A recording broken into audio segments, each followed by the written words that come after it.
I think it will be that one at the end of the song. Beginning of the song will be a little bit different. Okay.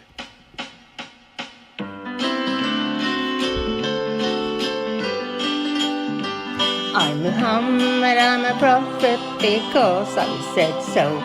I have this hairy mole right on my shoulder, you know. And my bestest buddy Allah, he works for me though. I call him God to make you think I'm pure as white snow. In the damp cave of Hira, I met this bad man. He squeezed me until I threw up the Quran. When I ran to Khadija in anguish and fears, she explained, "This is Jibril," and wiped off my tears. I'm Muhammad, I'm a prophet because I am him, and Allah caters to my needs in every whim. His reward is that I let people think he is Lord. Then he lets me torment the people when I get bored. Now the world must revert and become just like me, and never ask questions and never be free. You'll become dumb, blind Muslims and do as you're told, or your heads will be rolling your family's soul. Oh, Aisha, ooh la la, what a pretty dress. May I wear it? Your dresses get those revelations rolling. No, don't touch my eye makeup. Mine is too young for makeup. I'm 54 after all. My religion, Islam, grew like fungi on bread, due to people's reluctance to part with their head. And because I got rid of the people who think Allah's slaves can be duped to do things that sure stink. I'm Muhammad, I'm a prophet because I said it. I meet up with Jibreel when I'm in need of you. I'm my bestest buddy, Allah delivers on time. These girls and boys and slaves and all these riches of mine. I'm Muhammad, I'm a prophet because I told you. My brothel in the sky awaits if you say it's true. But if Allah will find out in the mosque you did fart, He'll dump you in the hellfire when you depart.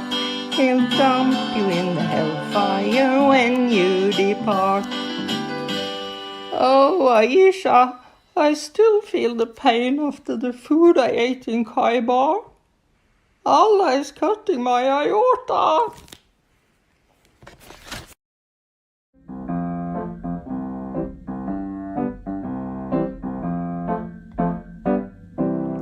Allah is a false god, a false god, a false god. Allah is a false god, a false god. Allah is a false god, a false god, a false god. Allah is a false god, a false god. And Muhammad is not a prophet. Muhammad is not a prophet. If you want grace and mercy and love, Islam is not for you. But Jesus is the way, the truth, and the life. Jesus is the King of Kings who died to save us all. If you just repent and believe He took your sins on the cross, then mercy and grace, forgiveness and love, eternity can be yours. Hallelujah. Let Lord Jesus Christ shine forth. Good morning, good afternoon, good evening, wherever you are joining us. Welcome to another live stream with DCCI Ministries, as well as I have Robert Spencer from Jihad Watch. Peace of Christ be with you, Robert. How are you? And with your spirit, very well, thank you. How are you? By God's grace, I'm good. Thank you. You just said you are very well and you are coughing. It's on a relative scale. Okay, so it doesn't need our attention, does it? No. Oh, okay. Where have you been, Robert? You haven't been around for a few weeks. Last time I saw you destroyed David Wood in a debate. David Wood has been waiting answer to his questions, and then you just turn up and then explain the semen thing, all that. Not This only was you destroyed David Wood, but you destroyed Mohammed as well. So where have you been? well, that was in Newark, New Jersey. That was a lot of fun. It was very interesting. And I was pleased to see that before the debate, James, the moderator, asked everyone what they thought, and most everyone raised their hands and said they believed Muhammad existed. And afterward, there were still most people believed Muhammad existed, but many fewer. And many people came up to me and said that they had never heard these things before and thought that I had made good points. And so I'm hoping that there will be more awareness of how flimsy the historical foundations are for Muhammad. I actually just heard yesterday from somebody who said they thought it was a joke when they saw the debate announced and watched it yesterday and was amazed to see that it wasn't a joke at all and that there was actually a good case for Muhammad not existing. Yeah, I had such a comment as well. People were just like, how come we are not told about this information stuff? So well, it was win-win for both sides, but it was very helpful for us to see actually there is a big chunk of history simply empty. And then I love this comment. He's too embarrassed to be a real person.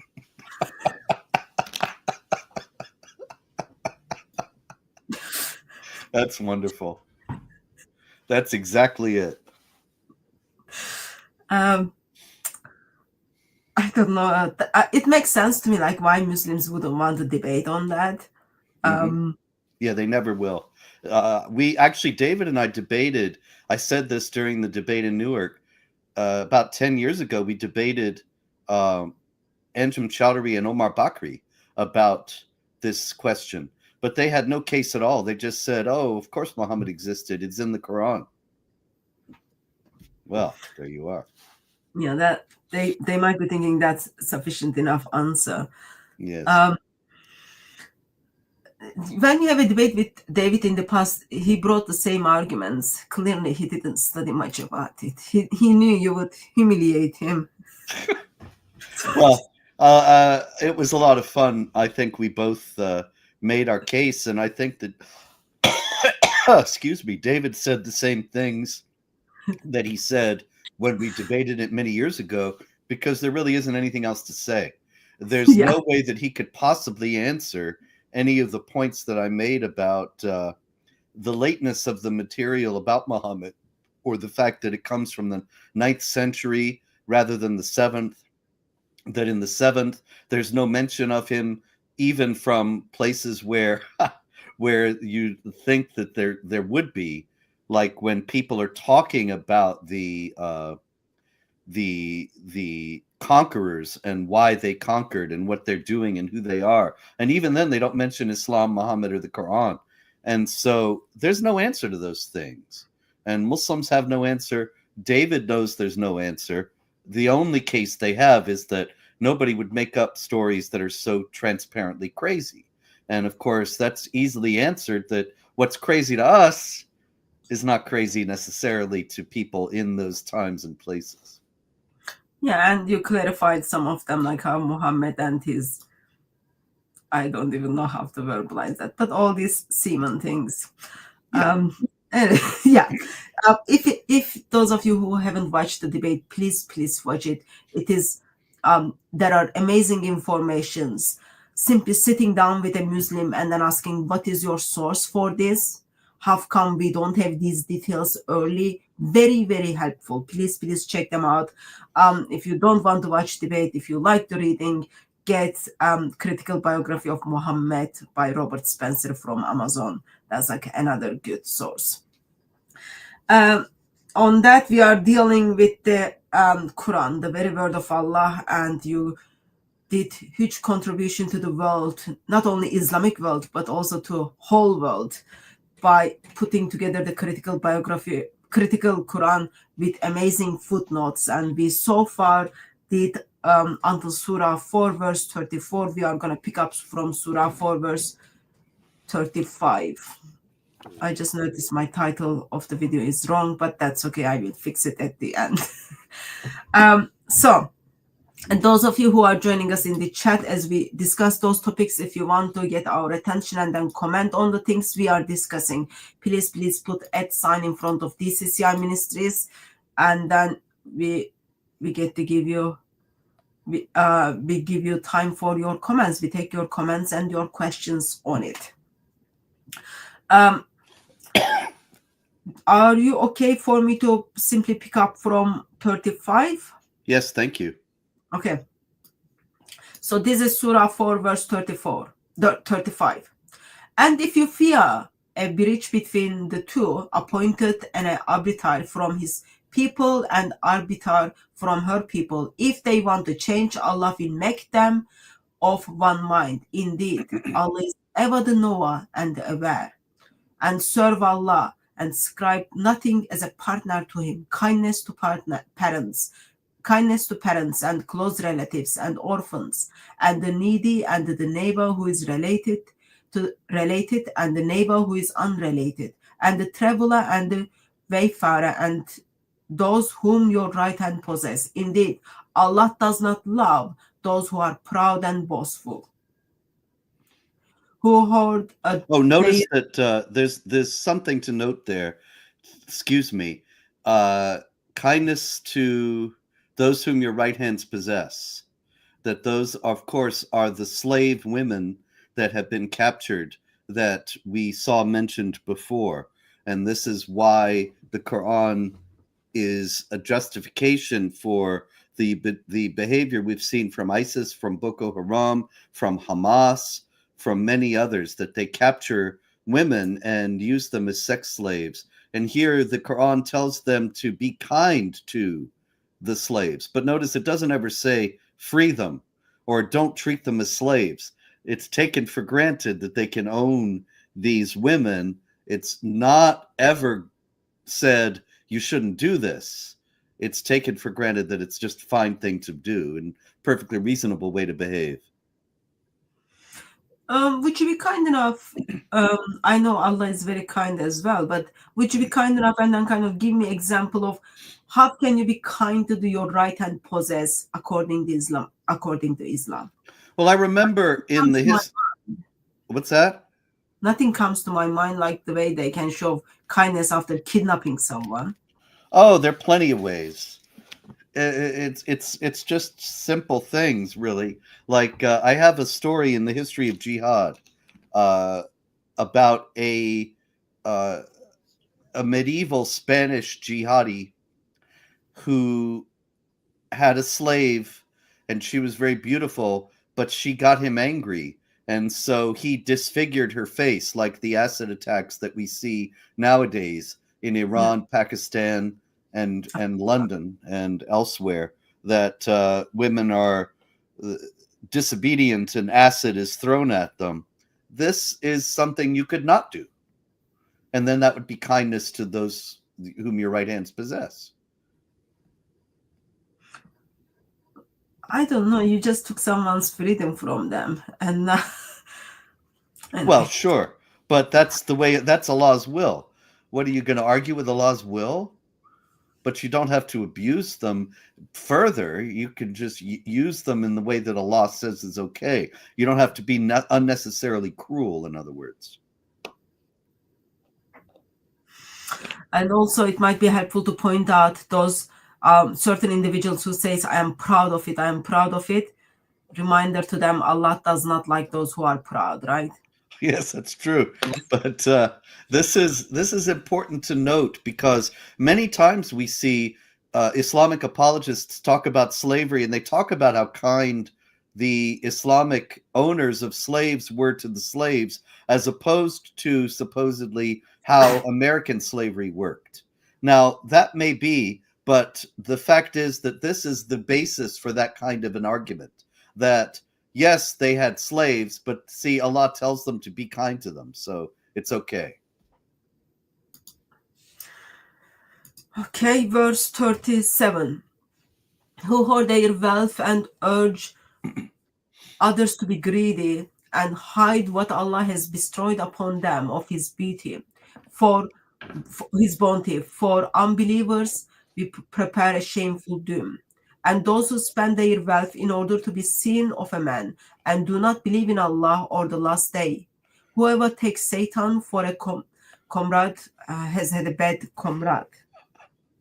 Yep. You can't argue with that. What do they fear if they believe in Allah and the last days and spend out of what Allah has given to them, when Allah is always aware of them? Indeed, Allah does not do wrong even of the weight of an ant. And if there is a good deed, He will double it and will give you immense rewards from His presence. But how? When He brings witness from every people, we will bring you and a witness against His people. So, would you be comment? Can you be comment on the part where Allah does not do wrong even in the weight of an ant? Well, it's interesting. It even has to be said. Why do we have to be told that Allah does not do wrong, even a little bit of wrong? Why would that even come up as a question, except that Allah is so many times so obviously doing wrong? And we're told that He's the best of schemers, and He arbitrarily puts people in hell or leads them astray. And so they turn around and say Allah does not do wrong, even the weight of an ant.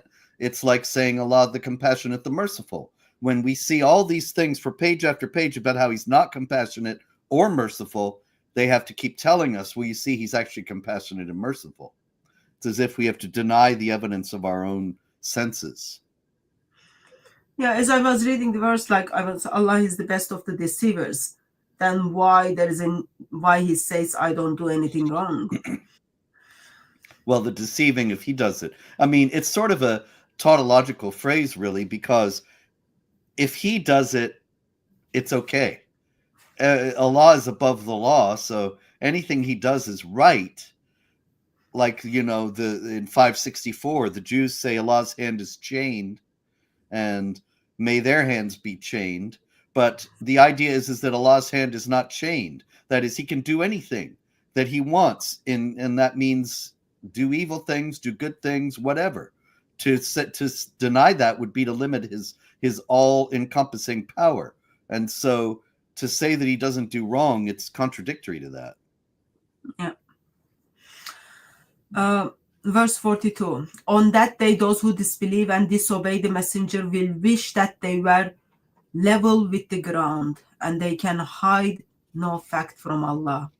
I wanted to note that there's a Shiite Quran that says, instead of saying those who disbelieved and disobeyed the messenger, it says those who disbelieved and disobeyed the messenger and have deprived Muhammad's family of their due will wish that they were level with the ground.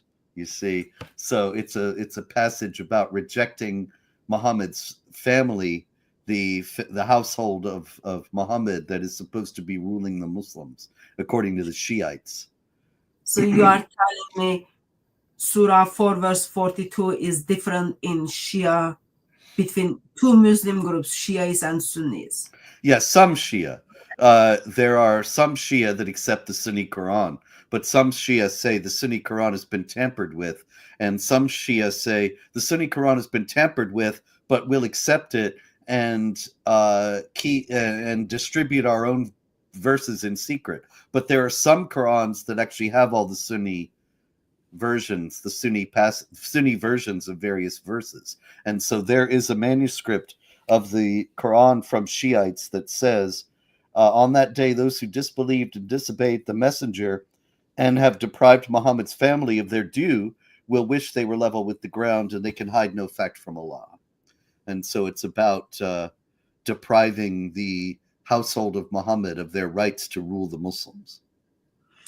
Well, I find it's great encouragement to hear that Muslims are accusing one another for the corruption and the changing of the Quran. So that's very encouraging to. Oh, and there's another thing from this verse, that they'll wish they were level with the ground.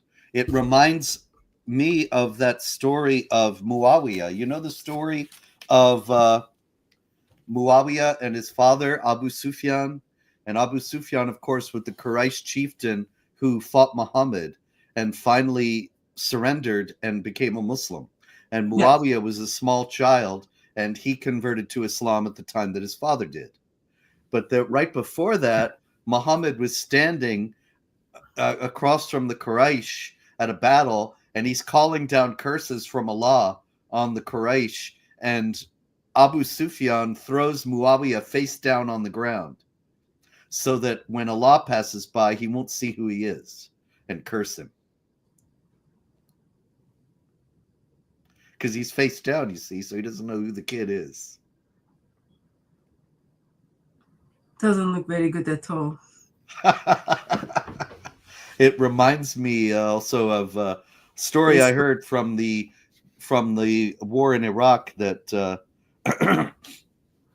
an American soldier was in Bahrain on leave, and he was sort of amazed because he had been around all these strict Muslims, and when he went to Bahrain, he went into a bar, and there were all these strict Muslims in there, or what appeared to be strict Muslims, doing all these things that are forbidden in Islam, with one of which we're about to get to here. And he went up to the bartender and said, "Aren't these men Muslims?" And yes. "Isn't all this against Islam?"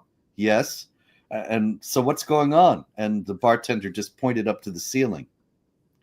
And so the soldier looked up and he said, "What's up there?" And he said, "Steel ceiling. Allah cannot see through steel." So, like there are lots of things you can use that story for. Yes.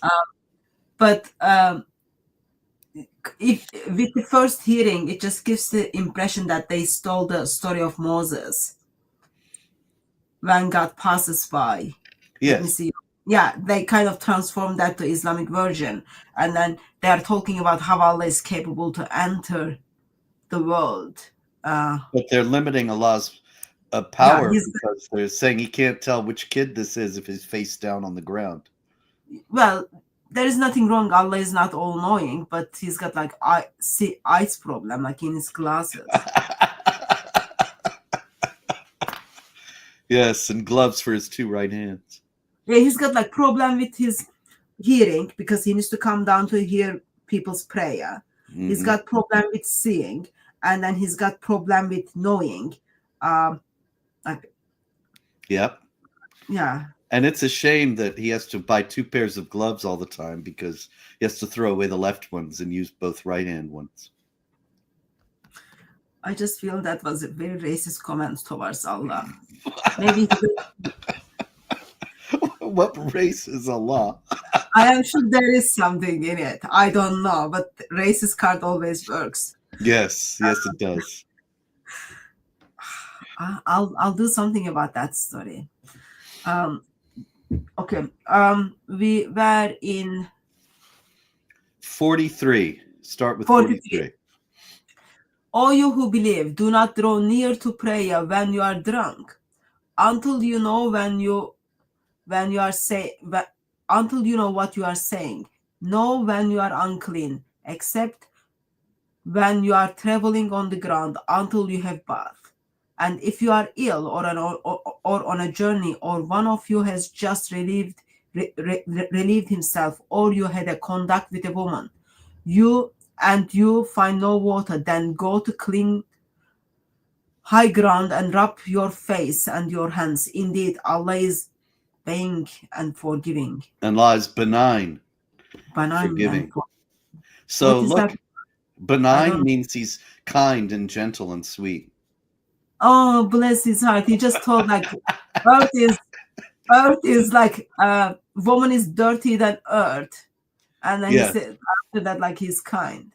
Yes. And don't go to prayer when you're drunk. Now that's very interesting because that assumes that the Muslims are getting drunk. And it does not say don't get drunk. It says don't go to prayer when you're drunk. I think it's because you know the story when there is someone in the mosque throws up and then Muhammad just says like go and clean it up. I think because like he kind of doesn't want that throw up Yes. thing in the mosque. When people kind of drunk, usually they throw up. But you notice that 590 says that drink is from Satan. Alcoholic drink is from Satan. And so why are the Muslims allowed to drink it here? And the only rule is that if they get drunk, they shouldn't go to prayers. Yeah, so because when you are drunk, okay, so you can do whatever you want, but the moment you enter this holy mosque, with the angels are waiting at the gate stuff, and then when you are drunk, that just doesn't look right. You Yep. can do whatever you want to do outside, but just don't do it inside. But this is an example, you see, of the abrogation principle that we saw in 2106, that when we abrogate or cause to be forgotten a passage, we'll give you one just as good or better. 590 abrogates 443 because it leaves no condition for when you can get drunk. Whereas 443 assumes you can get drunk, just don't go to prayers while you're drunk. And then that's ruled out with 590 that cancels 443 and makes it so that all drinking is bad because it's from Satan. You would think that if Allah knew it was from Satan, he would have said that here, that you shouldn't get drunk at all because it's from Satan. But he doesn't say that here.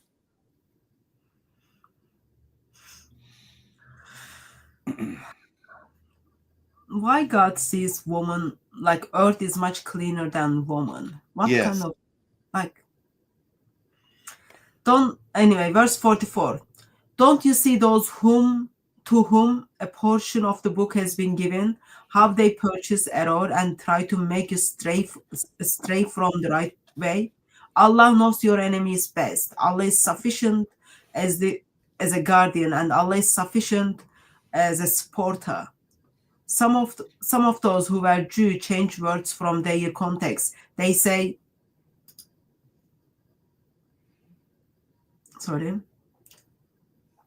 some of those who are Jews change words from their context and say, we hear and disobey. Hear as one who does not hear, and listen to us, distorting with their tongues and slandering religion. If they had said, we hear and we obey, hear and look at us, it would have been better for them and more upright. But Allah has cursed them with their disbelief, so that they do not believe except for a few. So the Jews are cursed, you see, except for a few. And so this is important because it goes with all the other things that we hear about the Jews in the Quran, that they are the worst enemies of the Muslims, as we'll see in 582. And here they are cursed, and they're changing words from their context, which is another foundation for the idea that the Bible is corrupted.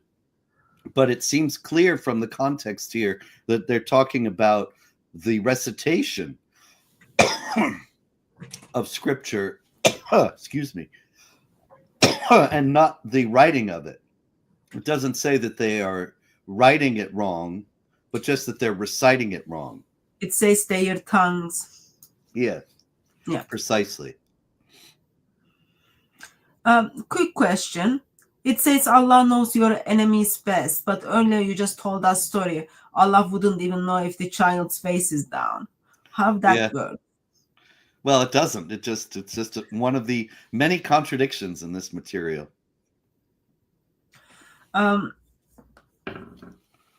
So, verse 47. All you to whom the book has given, believe in what we have revealed, confirming what you have, before we destroy faces as to turn them around, or curse them as we curse the Sabbath breakers. The commanders of Allah is always carried out. Indeed, Allah does not forgive that a partner ascribed to him. He forgives all except of whom he wills. Whoever ascribes partners to Allah is indeed invented a tremendous sin. Okay, look at a couple things here. One is the command, curse them as we curse the Sabbath breakers.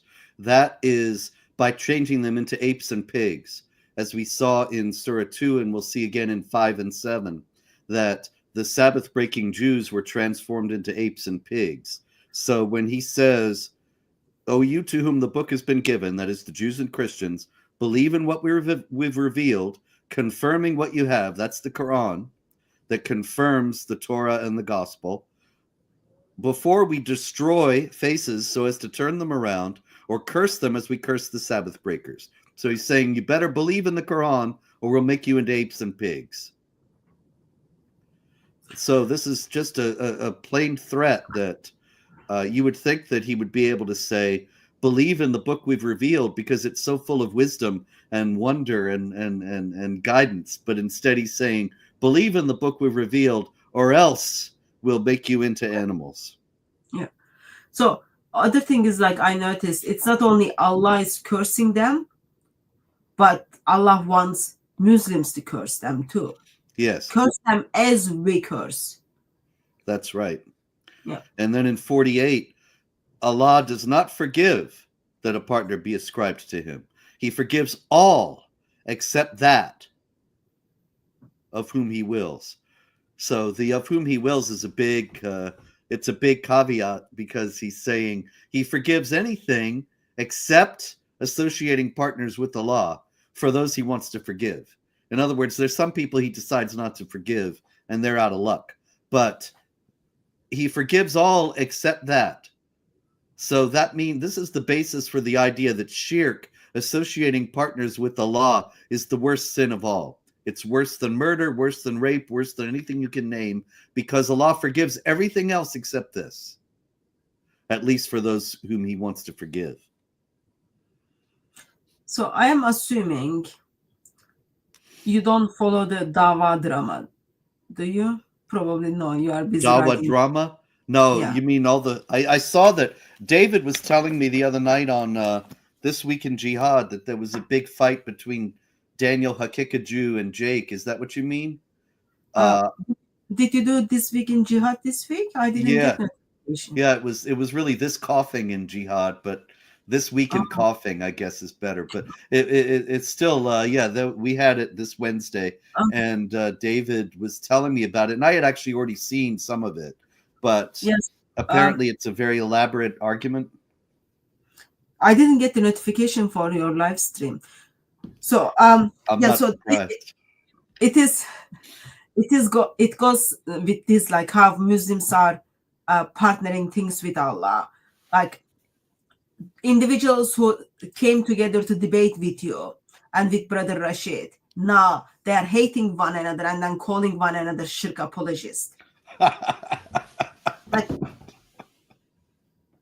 that's marvelous. Yeah, and then like Adnan Rashid steps in, and then Adnan Rashid expresses, yeah, you can ask Jinn to do things for you. It's like it's all like that. It just doesn't make sense to me, like where they are believing certain imams can have the power over the atoms, have, I don't know, jinns and angels are able to answer your prayers, how individuals in the grave can answer your prayers, just praying to them. Like they start having these debates, and then they are turning the Christians, and then coming together and turning the Christians and then saying, well, you are partnering someone with God, versus they're already partnering lots of things with Allah. Of course, yeah. Oh, that's funny. That's marvelous. I'll have to look into it. Look into praying to jinns, or look into God? Look into the big fight. Have you ever read The Caliph's House? It's a book by Tahir Shah. I think so. It's about Tahir Shah is an English writer of Afghan descent, and he had small children and he wanted to raise them in a Muslim country, but he couldn't move to Afghanistan, so he moved them to Morocco, and he bought a house that was the house of the former I'm trying to remember, the Caliph of Cordoba, and it was a grand house, but it was all broken down, and he figured he'd fix it right up and no problem. But every time he tried to fix it up, the people there would say the jinns are going to get angry, and he would be amazed and say, "You actually believe in jinns?" And they say, "Yes, of course, it's in the Quran." And by the end of the book, he believes in them as well. Yeah, it's not only like believing that whether they exist or not. They are talking about like how they can answer your prayers. Yeah. Well, Yeah, that's shirk as far as I'm concerned. Which that's what one? I. Which one is saying that? Which side? So Adnan Rashid says you can ask the jinns to do things for you. Daniel Hakikochi says no, that's I see that as shirk. Praying in the grave is okay apparently. And then they're all accusing Daniel Hakikochi, accusing Daniel Hakikochi to be shirk apologist because imams, Shia imams, have the power over atoms or something like that, like they But authority. Daniel's not a Shia, is he? He's ex-Shia, Yeah. but apparently because he supports Iran with their fight for against Hamas, against Israel.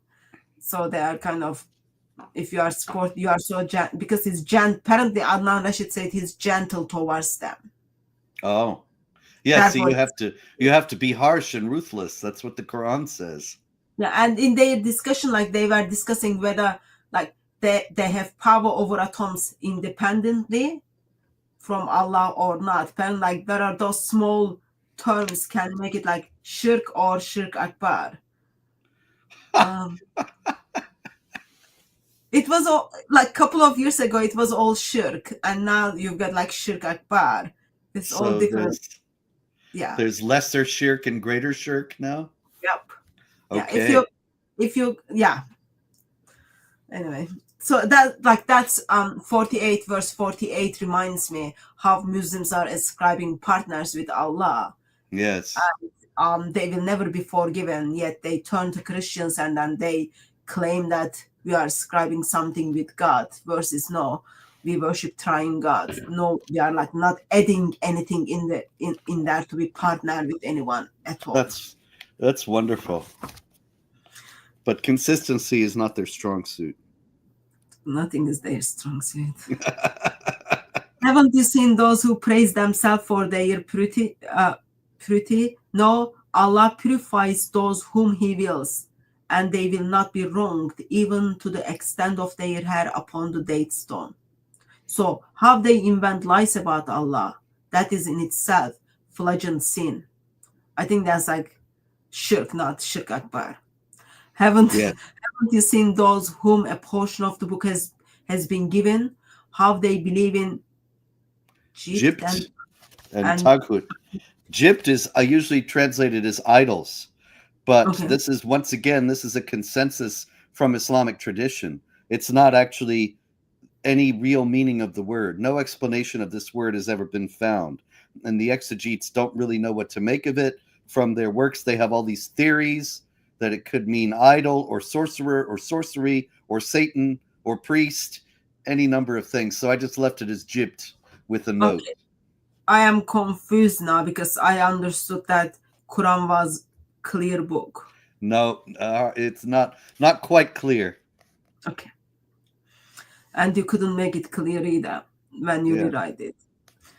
And how they say of those who disbelieve, these people are more rightly guided than those who believe. These people are the ones Allah has cursed and whom Allah has cursed. He whom Allah has cursed will be find no helper for him. Or have they even a share in the dominion? In that case, they would not give mankind even a speck of the date stone.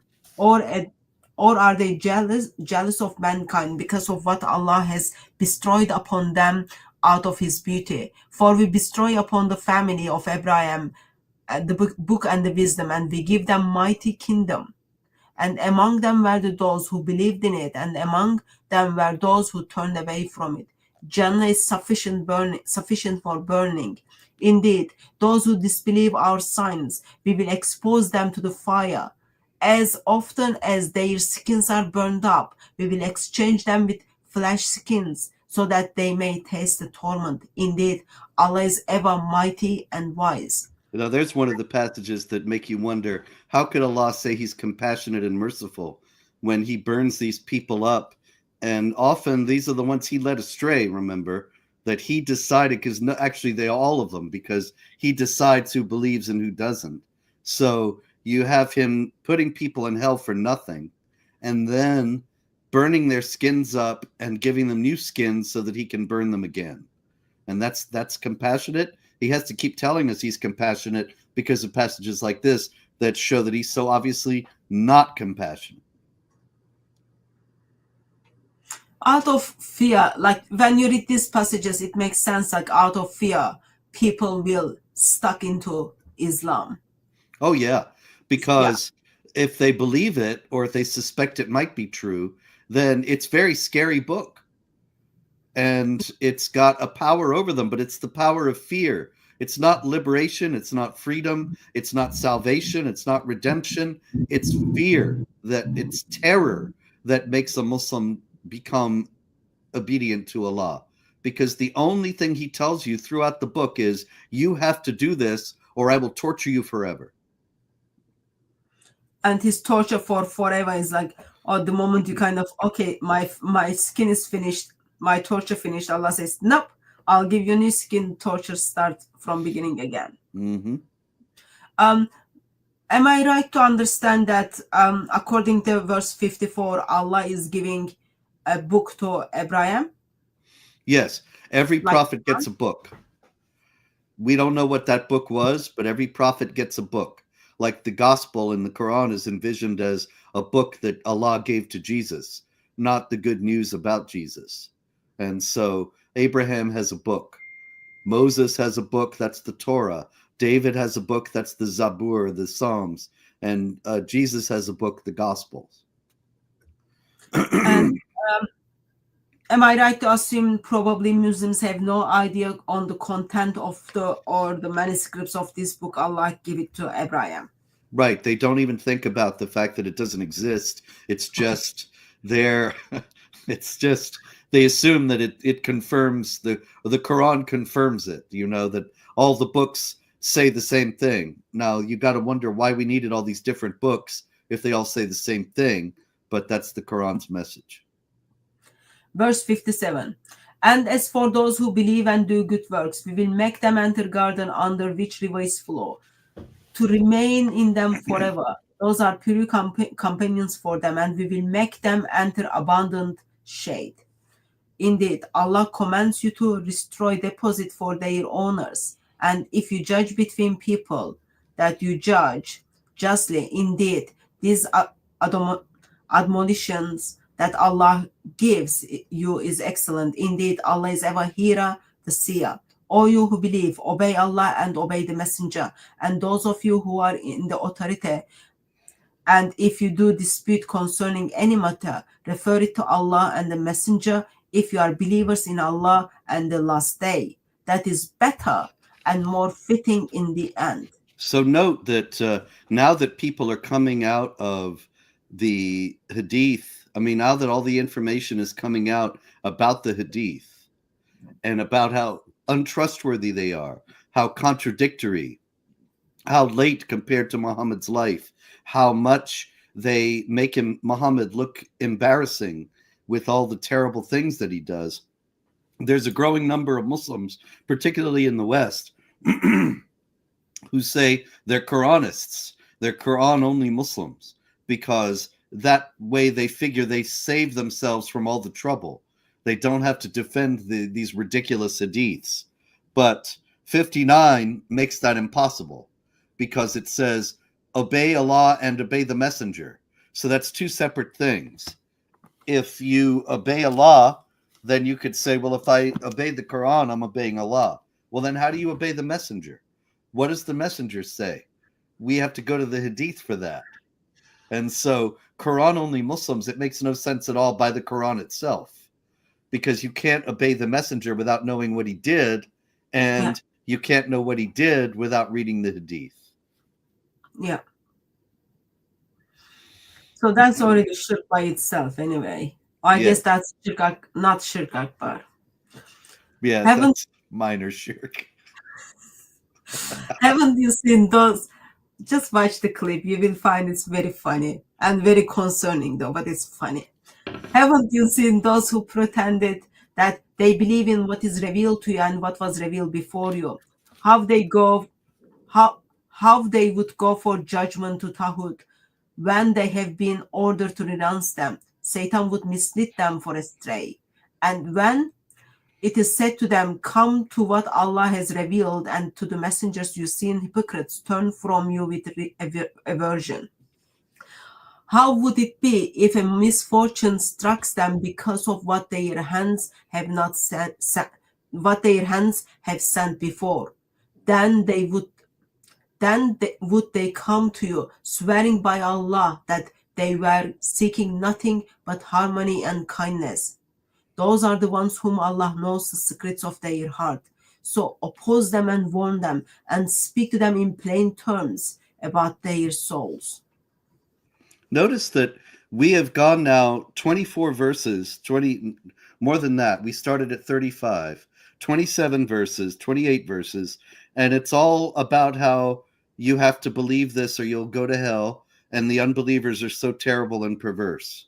And this is what the vast majority of the Quran is all about. We still don't get any positive reason why anybody should believe any of this or obey this God.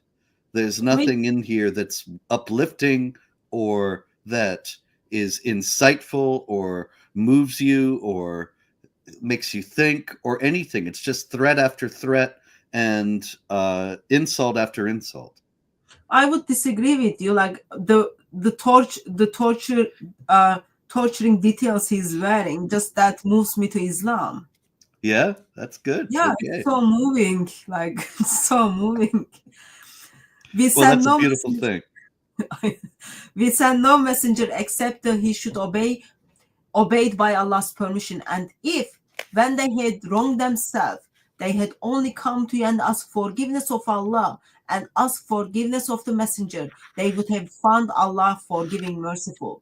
But no, by your Lord, they will not believe until they make you judge of what is dispute between them and find within themselves no dislike of what you decide, and submit with full submission. Right. Am I correct to assume that Muhammad is the last judge? Oh, yeah. There's actually something I did want to say about that part. I almost forgot. They will not believe until they make you, you the messenger, judge of what is in dispute between them, and find in themselves no dislike of what you decide, and submit with full submission.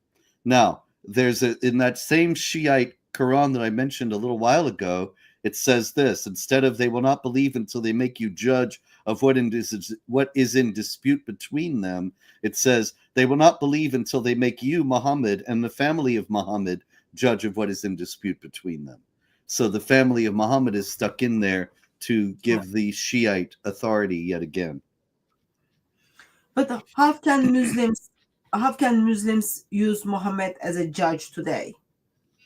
Now you have to go to Hadith and try to extrapolate from how Muhammad behaves in the Hadith. And so if you go to sites such as Islam QA and others like it, you see that questions are asked by various Muslims, and the authorities answer by quoting Hadiths and saying, see, Muhammad did this, so therefore you should do this. So then, like, just reading these two verses, 64 and 65, I am interpreting this as without Muhammad, without full submission to Muhammad, without all of his actions and whatever he did, Muslims cannot be Muslim today without not following that. They That's would be right. identified as heretics. Mm-hmm. And Muslims, these two verses kind of don't give any right to Muslims to pick and choose Islamic tradition hadith the way they want. No, not at all. And that only happens in the West anyway, among Islamic apologists in the West. Everybody takes this for granted elsewhere, but in the West, it's for apologetics reasons that they try to conceal these things and give the impression that there's more latitude.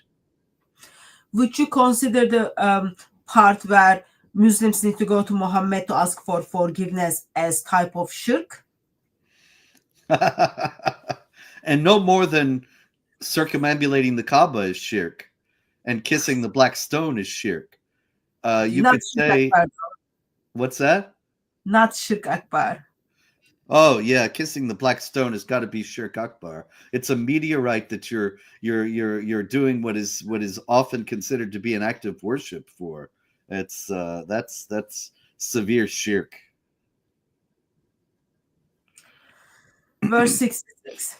And if we have decreed for them, kill yourself or migrate from your homes, only a few of them would have done it. Although if they did what they have exhorted to do, it would be better for them and more strengthening. And Okay. then we would give them immense rewards from our presence. So 66, kill yourselves. Ibn Kathir says that means that the innocent people kill the guilty people, which I think would end up, because of the reality of sin, everybody killing everybody else. But he's saying, Allah is saying, if we had said that, he's not saying he said it, but the other part of it, of course, is migrate from your homes, and Allah does tell them to migrate from their homes, as we'll see again in verse 100, that they should leave their homes to spread Islam, as we're seeing many people doing nowadays. Yeah, go to Europe, make babies, make more babies, spread Islam, marry non-Muslim women, make them convert. Yeah, love jihad as well as jihad to immigration. And would guide them to a straight path. Whoever obeys Allah and the Messenger, they are with those whom Allah has shown favor, the Prophet and the saints and the martyrs and the righteous. They are the best of the company. That is bounty from Allah, and Allah is sufficient as Allah. All you who believe, take your precautions, advance the proven ones, or advise altogether. Indeed. This is a new section starting. Whether it was originally one manuscript or not is unclear, but it's clear that the subject changes entirely here in 71, that there's now an extended exhortation to go on jihad warfare. Whereas before we were talking about how you have to believe or you're going to be tortured forever, you have to obey the messenger, and so on. Now it goes to you have to go on jihad. Yeah, also just one thing to point out, you will get only Allah's favor if you obey Allah and messenger. So if you just obey Allah, there is no favor towards you. But if you obey Allah and messenger Muhammad must be there for Allah to show you kindness. Indeed. That's Allah is encouraging people to commit shirk. Verse 72. Indeed, among you there is who lags behind, and if disaster overtook you, he would say, Allah has been gracious to me since I was not present with them. And if a bounty from Allah come to you, he would surely cry, as if there have been no love between you and him. Or if only I had been with them, then they would have been achieved great success. Let those who sell the life of this world for the next fight in the way of Allah. Whoever fights in the way of Allah, whether he is killed or victorious, on him we will bestow a great reward. Bestow. This is very important because, see, whether he's killed or victorious, he gets a great reward. And this is what made the jihadis such a strong fighting force over the centuries, that if they get killed, they go to paradise and get the virgins. If they don't get killed, they can seize the property, including the women, the captives of the right hand of the people that they kill. And so either way, they get a great reward. And so it's a win-win situation. And that made for a very strong fighting force that thought, either way I win, I will fight with everything I've got. And so they were able to achieve great success on that basis. I love their language for success. It's very inviting, very successful language. Hmm. Uh, I'm gonna pause that for a second. If I say anything about super chat, would you know what does it mean? Yes, I Someone. know. Well, this is what it means. On Jihad Watch video channel, for years I've been demonetized, and several times have asked them to uh, lift that, and they would refuse. But Yeah. recently, I tried again to appeal and found that they were pretending like I'd never asked before, and so I went through the application process, and they approved everything, and so we had super chats for the first time on Wednesday at That's very nice. This Week in Coughing Jihad, and so it was. Yeah, it was very good. I'm still not sure they're going to follow through because I'm finding all these snags as I'm trying to keep on finishing the setup. But we'll see. In any case, right now, it looks like it might be on track. And so thank God. But we'll see how it shakes out. Okay, that means next Wednesday we will turn up your channel to do jihad to your super chat link in your channel. Okay. Uh, that's actually very, very good news. Yes. Robert Spencer, salam to you. The debate with David Wood was great, and the evidence you presented was very convincing, and it made me change my position that Muhammad might have never existed. Awesome. Thank you very much, Jedediah Ramiel. That's very good. You are shaking people. Yes. Have you seen the plans to build Sharia town in Texas? Yeah, that's Yasser Qadi. He's a Muslim Brotherhood imam.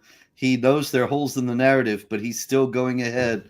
He still ostensibly believes in Islam. Probably it's all about power for him. And he's going to set up a Sharia enclave in Texas, which will only be trouble for Texas and the United States. We hope that it won't happen, but right now it's all in the works. If I understood correctly, I was reading something on the news saying it got rejected or it was impossible for him to do such a thing. I haven't heard that. I hope that's true. I don't know. Okay.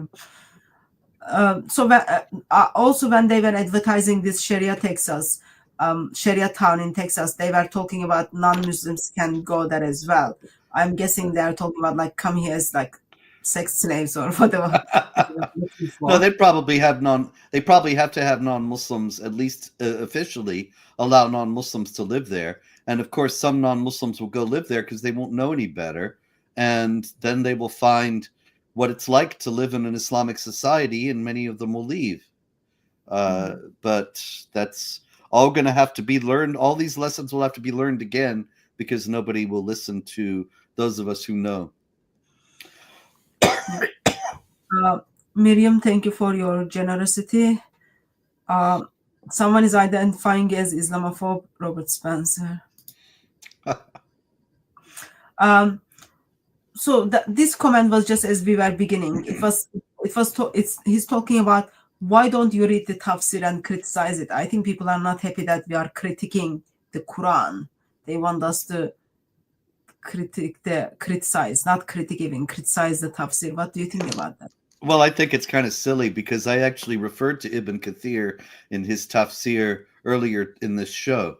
And the critical Quran, if you get it, you'll see the notes are full of quotations from the tafsirs, from the primary Sunni tafsirs. And so we're not reading the Quran without an awareness of the tafsir and what they say, but we are concentrating on the passages of the Quran itself.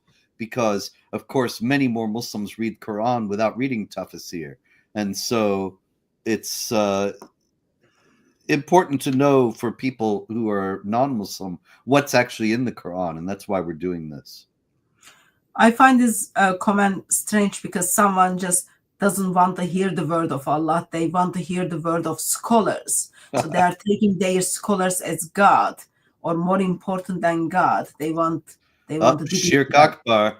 Yeah, and of course the question is which tafsir you are gonna go. There are different and they disagree with one another. Allah knows best. Therefore, we go to Allah's yeah, word. That guy probably wants us to discuss tafsir so that he can just say, "Well, I don't agree with that one."